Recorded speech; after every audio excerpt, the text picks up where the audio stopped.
There's a pretty one, Ulysses.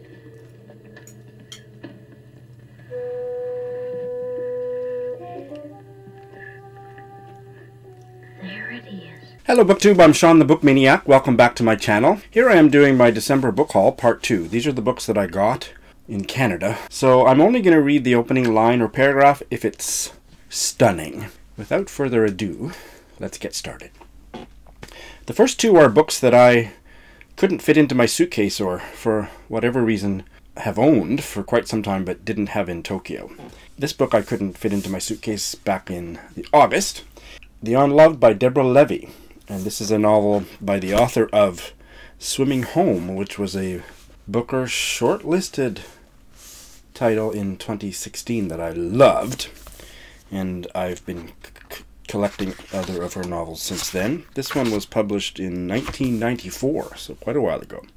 It's about a group of tourists from all different countries in a remote Roman chateau. I guess they're part of a tour, but one of them is brutally murdered. I know who killed her, says Tatiana, the unloved child. Next, this one I bought a year and a half ago in Saskatoon and promptly lent it to my mom, who just finished it before Christmas. The Inconvenient Indian, a curious account of Native people in North America by Thomas King. A very popular book in Canada, non-fiction popular history of Indigenous peoples throughout North America. Thomas King is a well-known Indigenous Canadian novelist who I've never read, and I'll probably start with this now that I've got it back. And this was part of an exchange of books with the lovely Kendra Winchester. I bailed on Fiona Melrose's second novel, Johannesburg, and saw it on her TBR list on Goodreads, and so she traded that with me for How to Be Human by Paula Cocozza, that's a very Italian name, but she lives in London. And this is a novel about a woman who comes home from work one day and finds a fox on her lawn and starts talking to him. That doesn't really bode well for it being my kind of a book, but there is a blurb from Hilary Mantel. So I'm not sure. Someday I'm going to do a discussion video about blurbs because I don't really trust them. But I'm curious about this one. So thanks, Kendra. Next, a couple bookish Christmas presents from my mom. Hello, Mom. One was a Canadian novel, Will Ferguson, The Shoe on the Roof. Will Ferguson is a very popular Canadian writer. I don't know that he's popular outside of Canada. He's written several novels and lots of nonfiction. I discovered him through his travel memoir of traveling across Japan. It's called Hitching Rides with Buddha, and he followed the sakura blossoms, the cherry blossoms, which start in Kyushu and make their way up to Hokkaido, and he traveled across Japan following the cherry blossoms, and it's one of the best books I've ever read about Japan. This book is about a medical student and researcher who's studying homeless people, 3 homeless men in particular, each of whom believe they are God. This is also a brand new release. I believe it just came out before Christmas. Next, the other Christmas present from Mum is her favorite novel by Richard Wagamese, Ragged Company. I read Richard Wagamese's memoir, This Native Life, and absolutely loved it. It just broke my heart in maybe January of last year. And he's a Canadian writer and memoirist, and then was just devastated when he died. He was about 57 or 60, died of cancer 3 months later. Mum said this is his best book, Ragged Company, and it's about a group of homeless people. I don't know where in Canada they are, but most or all of them are Indigenous Canadians, and they take refuge in an abandoned theater and discover a lost winning lottery ticket, but none of them has a home address to claim the prize. So that's the situation. If you look closely, you can see all of that in the picture. There's the old abandoned theater seats, and there's the lottery ticket. Just the very first short sentence. It was Irwin that started all the dying. The rest of them are books that I bought when I was home, and the first one I bought, this was the first book I bought. It was in the Calgary airport. Not that that's relevant, but I was stuck there for 12 hours. And this was the Governor General Award-winning novel with the fabulous title, We'll All Be Burnt in Our Beds Some Night, by Newfoundland writer Joel Thomas Hines. This was the only one that made both the Governor General's and the Giller Prize long lists in 2017, and it won the Governor General's. I have no idea what I'll make of this, because it's about a scrappy, tough guy who is up on charges of assault from his girlfriend involving a teapot. And so he's facing like 3 to 5 years in prison. But then she dies suddenly in an accident, so he's spared. And he goes on a journey across Canada that's a journey of redemption and healing. I don't know if I'm putting words in this novel's mouth. I don't see those words anywhere. But if it's some non-hokey version of that, could be amazing. Obviously, some people in Canada thought it was. But a little unsure about that plot there, but we'll see. Love the title. And these were some marvelous finds that I found in that McNally Robinson bookstore. There's a Canadian press called Anansi. Where in Canada are they? Do you know about them? I guess Toronto. Of course, Toronto. And they have a new line of reprinted Canadian fiction that I didn't know about. Beautifully put together and cheap, like $15 a book. And I got 2. I'll start with the one that was unfamiliar to me. No Pain Like This Body by Harold Sonny Lado, Caribbean-Canadian writer that I have never heard of before, which I think is quite remarkable, because I'm fairly somewhat well-read, but certainly, well-versed in who the writers in Canada are, and I've never heard of him. This was first published in 1972, and I read this on the plane coming back. I will do a little bit of a review in my wrap-up, so I won't say much now, but I quite enjoyed it. It was very dark. But just love this, the cover design. This is set on a Caribbean island. I didn't even go to Google yet to check if it does exist, because I'd never heard of it. Carib Island, set in 1905, and it's about a really poor and fucked up family. Oh my god, it's quite dark, but really well done. Carib Island, discovered by Columbus in 1498, taken over by the British in 1797. East Indians came to Carib Island to work on the sugar plantations from 1845 to 1917. And this is an East Indian family on the island. Wow. This will be the only longer opening that I read today. Pa came home. He didn't talk to Ma. He came home just like a snake. Quiet. The rain was drizzling. Streaks of lightning like long green snakes wriggled against the black face of the sky. Balraj, Sunari, Rama, and Panday were in the rice land, not far from where Ma was washing clothes. The rice land began about 10 feet away from the tub. Balraj was trying hard to catch the tadpoles. They were black, black, black, like rain clouds, and they were moving like spots of tar in the water. Balraj was the oldest. He was 12. He tried hard like hell to catch the tadpoles and put them in the rice bag. But the tadpoles were smart, smarter than Balraj. They behaved like drunk people in the water. They were giving a lot of trouble. They kept running and running in the water.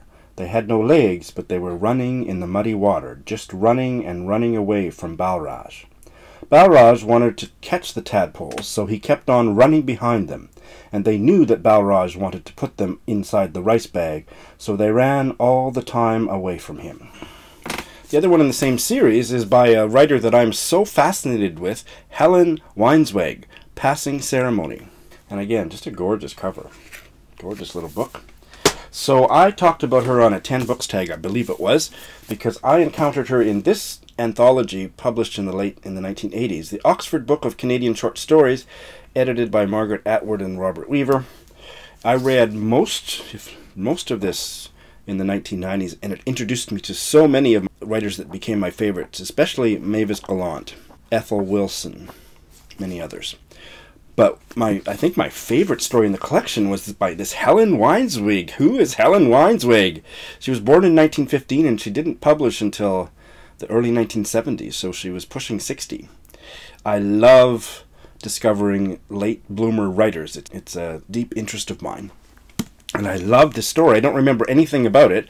My softcover copy of this anthology is back in Canada, and I tracked down a nice hardcover edition off Amazon for like $5, and I still haven't reread that damn story, but I very much look forward to doing so. So when I found this reprinted, because all of her stuff is out of print, in this Anansi series. I was so excited. This is her debut novel. It's a fragmentary novel about a wedding. And here is the opening. This chapel is damp and makes me shiver. It smells of green mold despite the flowers, despite her perfume. She leans against me like you did when we stood like this many deaths ago. See what you missed, Maggie, by killing yourself? Your brother now takes a woman to be my lawful wedded. A marriage is still possible. You did not wait to find out what is possible. If you could hear me now, with this ring I thee wed, and I will not fail you in sickness and in health, as all the others did. Abandoned yet haunted by all of you, every night a nightmare of vanished faces, I take her, take thee, a small life, to have and to hold against my impossible longing. The minister says, I may kiss your dry lips. Yeah, I can't wait to read that one. More books I bought new. The chain bookstore in Canada is Indigo, and they always, the last 2 years anyway, have a 30% off sale during Christmas week, on Boxing Day week, on hardcovers, all the hardcovers in the store. So it's a great deal because hardcovers are so goddamn expensive in North America. I can't afford them. So there was all this Canadian fiction that I really wanted, and I could splurge when it was on such a nice sale. This is the Giller Prize winner of 2017 in Canada, Bellevue Square by Michael Redhill. Redhill's famous to the degree that he's famous for his novel Martin Sloan. I have not read anything by him. This is a novel about a woman who fears for her sanity when a real-life doppelganger emerges in a local park. Listen to the opening. I love the opening passage. I love this voice. Just listen to this. My doppelganger problems began one afternoon in early April. I was alone in the store, shelving books and humming along to Radio 2. Mr. Ronan, one of my regulars, came in. I watched him from my perspective in fiction as he chose an aisle and went down it. I have a bookshop called Bookshop. I do subtlety in other areas of my life. I've been here for 2 years now, but it's sped by. I have about 20 regulars, and I'm on a first-name basis with them, but Mr. Ronan insists on calling me Mrs. Mason. His credit card discloses only his first initial, G. I have a running joke. Every time I see the initial, I take a stab at what it stands for. I run his card and take one guess. We both think it's funny, but he's also shy, and I think it embarrasses him, which is one of the reasons I do it. I'm trying to bring him out of himself. I love that. That is just fantastic. So, anybody interested in Buddy reading this? I know Peg has read it. She talked about it. I can't remember if she read it. I'm very curious about this. It's just over 200 pages. This is probably one I'm going to get to soon.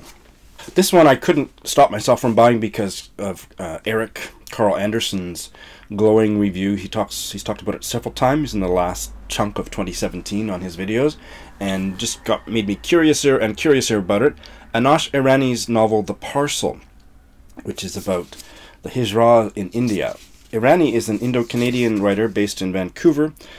I have not read any of his stuff, but his name was familiar to me. If you're not familiar with the term Hijra, it's the term in India for, I'm not sure which language, for transgendered or intersex people. Yeah, I can't wait to read it. And I know Camel read it on Eric's recommendation and loved it too, so that was enough for me. I go by many names, none of my own choosing. I am called Ali, Aravani, Now Number, Sixer, Mamu, Gandu, Napunsak, Kinar, Koja. The list goes on and on like a politician's promise. There is a term for me in almost every Indian language. I am reviled and revered, deemed to have been blessed and cursed with sacred powers. Parents think of me as a kidnapper, shopkeepers as a lucky charm, and married couples as a fertility expert. To passengers in taxis, I am but a nuisance. I am shooed away like a crow. Everyone has their version of what I am, or what they want me to be. My least favorite is what they call my kind in Tamil, Thurunangai, Mr. Woman. This was on the remainder table at Indigo, and I've been hearing about it for a couple of years. James Hannaham, Delicious Foods. I didn't know until I bought it, though, that he was, or I had completely forgotten, which is not something I typically forget. He's African-American, Texas-based novelist, but it's kind of an enigmatic novel. Now, it's about a single mother and her young son. When her husband dies, she gets into drugs, and so it's the story of their family after that. Kind of a sleeper. Not a lot of people have talked about it, but I've heard really good things, so when I saw it for $8, I couldn't resist. First 2 sentences. After escaping from the farm, Eddie drove through the night. Sometimes he thought he could feel his phantom fingers brushing against his thighs, but above the wrists, he now had nothing.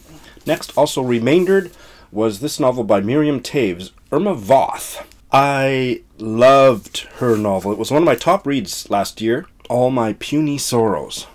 Some people liked her earlier novel, A Complicated Kindness, better, but I didn't. I loved All My Puny Sorrows so much. And this is I think it's an earlier novel by her. I'm not sure. I can't remember when All My Puny Sorrows was published. This is 2011. And this is set... She's a Mennonite Canadian writer, and her characters are all, so far that I've read, are all Mennonites, usually recovering lapsed Mennonites. This novel is set in a small, reclusive Mennonite community in Mexico. Who knew? And the protagonist, Irma, she's 18, and she falls in love with a Mexican boy, Jorge, and secretly gets married. So that sounds fascinating. Love the opening paragraph. Jorge said he wasn't coming back until I learned how to be a better wife. He said it's okay to touch him with my arm or my leg or my foot, if it's clean, when we're sleeping, but not to smother him like a second skin. I asked him how could that be? I hardly saw him anymore, and he said, that's a good thing for you. He said people always lie about their reasons for leaving, and what difference does it make? I blocked the doorway so he wouldn't leave, and I begged him not to go. He put his hands on my shoulders, and then he rubbed my arms like he was trying to warm me up, and I put my hands on his waist. I'm intrigued. People have been ranting and raving about Kelly Link forever, and I finally got one of her books of short stories, Get in Trouble. It's a beautiful, heavy hardcover. I got it for, I forget, $8, I guess. She is an American writer. He's from Massachusetts. I don't know how to pronounce Massachusetts. And this collection is from 2015. Pay attention to the last noun in the first sentence. I'm going to read the first short little paragraph twice because you're probably going to be confused by that last noun in the first sentence. So you won't be by the end, but I'll still do it twice. Fran's daddy woke her up, wielding a mister. Fran, he said, spritzing her like a wilted houseplant. Fran, honey, wakey, wakey. So that first sentence again. Fran's daddy woke her up, wielding a mister. It's like, huh? What? Yeah, mister. This is a tome published in 2017 that I had long been curious about, and in Canada, $40 plus tax. So that's $45 Canadian. But at 30% off, I couldn't pass it up. The Weight of Ink by Rachel Kaddish. This just looks wonderful. It is a historical novel. There are 2 storylines. The older one is set in London in the 1660s, and it's about a Dutch emigrant, Esther, who is a scribe for a blind rabbi in London just before the plague hits. And then in the present day story, Helen is an ailing historian who loves Jewish history. And the stories, of course, interplay. Anybody up for a buddy read of this? This is the tome's 550 pages. Last batch are used books.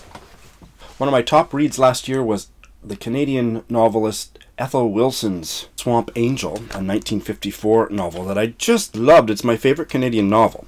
So I was so excited to find a couple of her books at the used bookstore. This is her debut, Hetty Dorval. I read it on the plane, so I'm going to include it in my wrap-up. It was crap, so I don't know why it shouldn't be still in print. It's really bad. I mean, I will say more in my wrap-up. I have much higher hopes from this collection of 2 novellas, The Equations of Love, with a foreword by Alice Munro. These were originally published, I don't know if they were 1952. That debut was 1947. So, hopefully she got better, because she certainly was at the top of her form for her 1954 novel, Swamp Angel. Yeah, she writes about nature so beautifully. So here's the opening sentence of the first novella.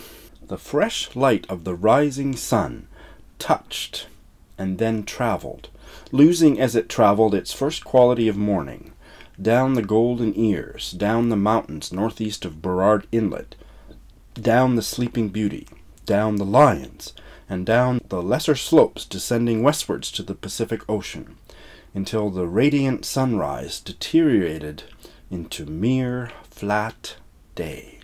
This is a Blame It on Thomas from the Reader's Podcast purchase. I had been looking for a copy of this for a couple years, ever since I first heard him rave about it. Mary McCarthy's novel, The Group. I believe it was published in the 1950s, 1954. And this is a lovely oversized hardcover edition, almost like it's in brand new condition. This is a novel of 8 graduates. I assume they're all women. My American university knowledge is somewhat lacking, but I believe Vassar was a women's university, so I think it's a group of 8 women who all graduated from Vassar. Set between the 2 world wars. One of my favorite Canadian short story writers, she's not as famous as Mavis Gallant or Alice Munro, but she's almost as good.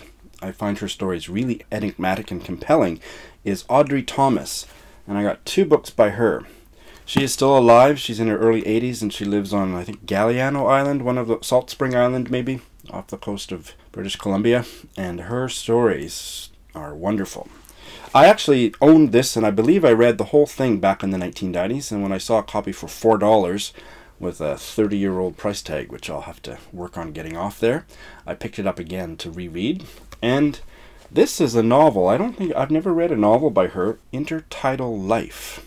There's not even a synopsis of what it's about, but I am enjoying reacquainting myself with Audrey Thomas's writing. And the last one is another novel by Helen Humphreys, The Reinvention of Love. Don't really like the title, and I'm not even crazy about the scenario. It's a historical novel set in France during the reign of Napoleon III, and it's about a French journalist who has a love affair with Victor Hugo's wife. None of that excites me, but I loved Helen Humphreys' novel The Lost Garden, which I read in the fall of 2017, so much that I will try anything she writes. So, and this again was a used book that's in brand new condition. I actually got another one by her, which I left for my mum to read. The opening sentence, it seems I am to die again. Alright, so that is part 2 of my December wrap-up. Have you read any of these? Are you interested in reading any of these? Would you be interested in doing a buddy read with me of any of these? Any comments, please put them in the appropriate section below, and thanks for watching.